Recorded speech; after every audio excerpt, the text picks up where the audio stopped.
Morning class. आज जो है कल जो हम लोगों ने इलेक्ट्रॉन्स के विषय में और कैथोड किरणों के विषय में पूरा पढ़ा था कि जो कैथोड किरणें क्या होती हैं या इलेक्ट्रॉन्स क्या होते हैं। ठीक है, अब जो आज का हमारा टॉपिक है वो हमारा क्या है, प्रोटॉन। टॉपिक हमारा क्या है, प्रोटॉन। कि आखिर प्रोटॉन क्या है और ये प्रोटॉन शब्द कहाँ से आया है। ठीक है, तो वैसे तो देखा जाए तो जो प्रोटॉन के लिए जो मेन रिस्पॉन्सिबल है वो गोल्डस्टाइन है। कौन होंगे, गोल्डस्टाइन। इन्होंने सबसे पहले, गोल्डस्टाइन एक साइंटिस्ट थे, 3 साइंटिस्ट का बड़ा रोल है। एक है गोल्डस्टाइन, एक है जे थॉमसन। ठीक है, समझिएगा। और तीसरे है आपके रदरफोर्ड।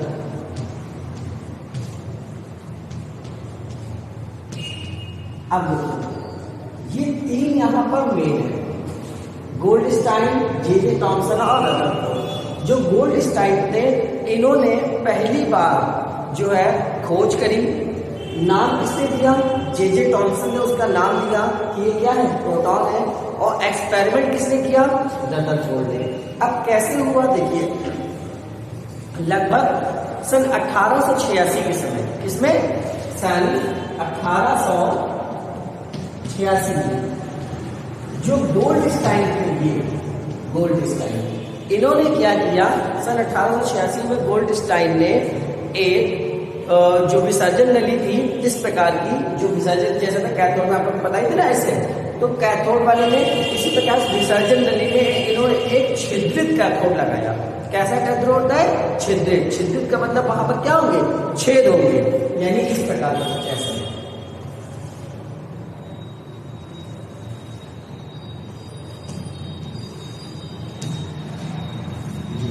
ये आपका हो गया। ठीक है, अब इसमें इन्होंने क्या किया, एक तरफ यहां पर इन्होंने क्या लगाया, एनोड। क्या लगाया, ध्यान से बचिएगा, यहां इन्होंने लगाया एनोड और यहां पर क्या लगाया, एक छिद्रित कैथोड। तो जहां पर छोटे छोटे क्या थे, इस प्रकार ये आपके छेद थे, तो इस प्रकार इन्होंने यहां पर एक छिद्रित कैथोड लगाया ऐसे। ठीक, और इसको किससे मैच कर दिया इन्होंने, ले जाकर के सेल से, इस प्रकार में। ठीक है, और उसके बाद इन्होंने यहां पर, भाई जब छिद्रित कैथोड है, ये तो यहां पर छिद्रित कैथोड, तो भाई कैथोड है तो कैसा होगा, ये माइनस होगा, और ये एनोड है तो कैसा हो जाएगा, प्लस। अब इन्होंने उच्च विद्युत और निम्न दाब, उच्च विद्युत और निम्न दाब। उच्च विद्युत मतलब लगभग हो गया 10,000 इतने वोल्ट, और निम्न दाब मतलब 0.01 mm। कि जब इन्होंने लगभग इतने उच्च विद्युत दाब पर, इतने विद्युत पर और इतने निम्न दाब पर जब इन्होंने करंट पास किया इसमें छिद्रित कैथोड में, तो इन्होंने देखा कि इस तरफ कुछ लाइनें एनोड की तरफ ऐसे चलती हैं। किधर चलती है, एनोड की तरफ। और ये एनोड के पास जा करके क्या है, एक चमक उत्पन्न करती है। ध्यान से बचिएगा, जैसे कैथोड रे था सेम बिल्कुल ऐसे कैनाल को, इसे भी आपका कैनाल इसका भी है। ठीक है, जैसे कैथोड किरण थी तो ऐसे ही कैनाल करना है कि जब इन्होंने छिद्रित कर, किसी भी विसर्जन नली में, या आपकी विसर्जन नली है, तो जब इन्होंने विसर्जन नली में एक छिद्रित कैथोड लगाया और उच्च दाब का, सॉरी निम्न दाब का और उच्च दाब पे करंट जब इन्होंने भेजा, उच्च करंट मतलब हाई वोल्ट पे जब करंट भेजा, तो इन्होंने देखा कि छिद्रित कैथोड की तरफ से कुछ किरणें निकलती हैं जो किधर जाती हैं, एनोड की तरफ। जिन किरणों को इन्होंने, इन किरणों को इन्होंने क्या नाम दिया, कैनाल किरणें। क्या नाम दिया इन्होंने, कैनाल किरणें। ठीक है, अब इन्होंने कैनाल किरणें क्यों कहा, क्योंकि जो वो किधर जा रही है, धन की तरफ, यानी कि प्लस आवेश की तरफ जा रही है, यानी धनावेश की तरफ जा रही है, इसीलिए इनको इन्होंने क्या दिया, कैनाल किरणें। क्योंकि ये किरणें धन आवेश की तरफ जा रही थी, इसीलिए इसको धनावेश कहा गया। इसीलिए इसको क्या दिया गया, धनावेशित, या फिर इन्हीं का दूसरा नाम क्या है, धन किरणें।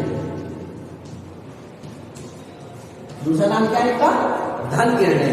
और साथ ही जो है इन्होंने ये भी बताया कि परमाणु में अगर इलेक्ट्रॉन होते हैं माने नेगेटिव चार्ज होते हैं तो पॉजिटिव ही जरूर होंगे। क्यों? क्योंकि आलोक जो परमाणु होता है वो तो न्यूट्रल होता है, मान जिसका कोई चार्ज नहीं, तो अगर माइनस है तो प्लस जरूर होगा, तभी माइनस प्लस मिलकर के एक दूसरे को क्या करेंगे? कट करेंगे। तो इसी प्रकार इन्होंने जब ये एक्सपेरिमेंट किया तो इन्होंने बताया कि इसके अंदर ये जो किरणें होंगी या फिर क्या होंगी? धन किरणें।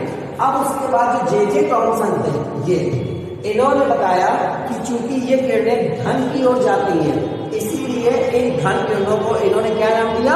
प्रोटॉन। ध्यान समझिएगा, चूंकि ये किरणें धन की तरफ यानी एनोड की तरफ जाती हैं इसीलिए इन किरणों को इन्होंने क्या नाम दिया है? प्रोटॉन। अब अगर इसकी बात करें तो ये किरणें सीधी रेखा में चलती हैं। पहली प्रॉपर्टीज क्या है? ये किरणें सीधी रेखा में चलती हैं। अगर इनके मार्ग में छोटा सा पहिया रख दोगे क्या तो उसको हल्का सा ये घुमा देगी। सेम जैसे कैथोड किरणें वैसे ये, और कैथोड किरणें क्या है? माइनस की तरफ जाती है, कैनाल किरणें क्या है? प्लस की तरफ जाएंगी। ठीक, अब ये क्या करेंगी? एनोड के पास जाकर क्या करेंगी? चमक उत्पन्न करेंगी। ठीक है, साथ ही ये फोटोग्राफिक प्लेट को क्या करेंगी? प्रभावित करेंगी। अगर पतली सी बिल्कुल पन्नी हो, अगर बिल्कुल पतली सी पन्नी अगर लग दी जाए इनके मार्ग में, यानी यहाँ पर पतली सी पन्नी रख दो तो उसको मार्ग को क्या करेंगी? उसको ये फाड़ करके यानी कि सिर्फ छेद करके बाहर की तरफ निकल जाएंगी। अब कैनाल किरणें जो होती हैं इनको एनोड किरणें के नाम से भी जाना जाता है। क्यों एनोड किरणों से कहा जाता है? क्योंकि भाई सीधी सी बात है ये एनोड की तरफ जा रही है, इसलिए इनका एक और नाम भी होता है, वो क्या है आपका? एनोड किरणें। तो इतने नामों से इनको जाना जाता है। ठीक है, धन किरणें, कैनाल किरणें या फिर एनोड किरणें। अब अगर इसको लिखे इसका सिंबल क्या होता है तो जो प्रतीक चिन्ह होता है ये जो प्रतीक चिन्ह इसका होता है वो क्या होता है? पी होता है। ठीक है, इसका जो आपका प्रतीक चिन्ह है वो आपका क्या हो जाएगा? पी हो जाएगा। अगर इसके द्रव्यमान की बात करें,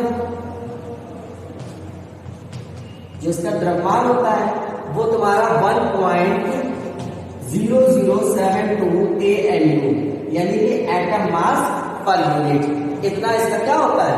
द्रव्यमान होता है। या ये भी लिख सकते हैं 1.6 × 10⁻⁻24, इतना, ये भी इसका क्या हो सकता है? द्रव्यमान हो सकता है। अगर इसका बात करें आवेश की, इसके आवेश कितना होता है तो आवेश इसका कितना होगा? 1.6 × 10⁻⁻19 कूलम। बस ये ध्यान रखने वाली बात है कि वहां पर इलेक्ट्रॉन में क्या होता है? यहाँ माइनस होता है, और जबकि प्रोटॉन में यहाँ पर क्या होता है? प्लस होता है। यानी प्लस का 1.6 × 10⁻⁻19 इसका जो आवेश होता है। अब इसकी बात करें अगर इसकी E/m वैल्यू की, जो इसकी E/m, जो E/m रेशियो बताया था ना हमने आप लोगों को, तो इसी तरीके से जो इसका E/m वैल्यू होता है वो होता है आपका 9.5 × 10⁻⁴, लगभग इतना जो है कूलाम पर ग्राम, कूलाम पर ग्राम, इतना जो है आपका ये E/m की वैल्यू इसकी होती है। तो इतना ऑल अबाउट जो है आपका प्रोटॉन के बारे में हो गया। इलेक्ट्रॉन जो होते हैं वो आपके कैसे होते हैं? ऋणावेशित होते हैं। जो प्रोटॉन आपके होते हैं वो कैसे होते हैं? आपके धनावेशित होते हैं। जो कैथोड किरणें हैं वो क्या है? ऋणावेशित कणों से हैं मिलकर बनी है। ठीक, और जो कैनाल किरणें हैं वो क्या है? धनावेशित कणों से मिलकर के बनी होती है। जो इस पे आवेश होता है ये सबसे ज्यादा होता है क्योंकि इस पर प्लस चार्ज होता है, और इस पे जो आवेश होता है इलेक्ट्रॉन पे क्या होता है? माइनस चार्ज होता है। वो कैसा होता है आपका? कम चार्ज होता है। प्रोटॉन पर धनावेश होता है, और धनावेश होने के कारण किसमें पाया जाता है? नाभिक में। जो किसी भी नाभिक होती है ऐसी ये इस प्रकार की जो सर्कल बना होता है दिया तो क्या होता है? नाभिक, तो इसके अंदर हमेशा क्या पाया जाता है? Plus charge. और जो माइनस चार्ज होता है ये यहाँ पर घूमता है इस तरीके से। मतलब जो इलेक्ट्रॉन होते हैं वो नाभिक के चारों क्या करते हैं? चक्कर लगाते हैं। तो इलेक्ट्रॉन कैसे है? आपके बाहर की तरफ रहेंगे, और जो नाभिक के अंदर होंगे वो क्या होंगे? प्लस चार्ज होंगे। तो जो प्लस चार्ज है तुम्हारे क्या होंगे? प्रोटॉन। ये आपके क्या होंगे? प्रोटॉन। और ये आपके क्या होंगे?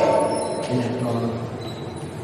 ठीक है, तो इतना आपका जो है ये टॉपिक है, इसको आप लोगों को पढ़ना है और घर में नोट कर लीजिएगा। उसके बाद डाउट हो तो नोट करिएगा, इनको नोट कर कैसे पढ़िएगा और कॉपी में लिख लीजिएगा। Thank you class.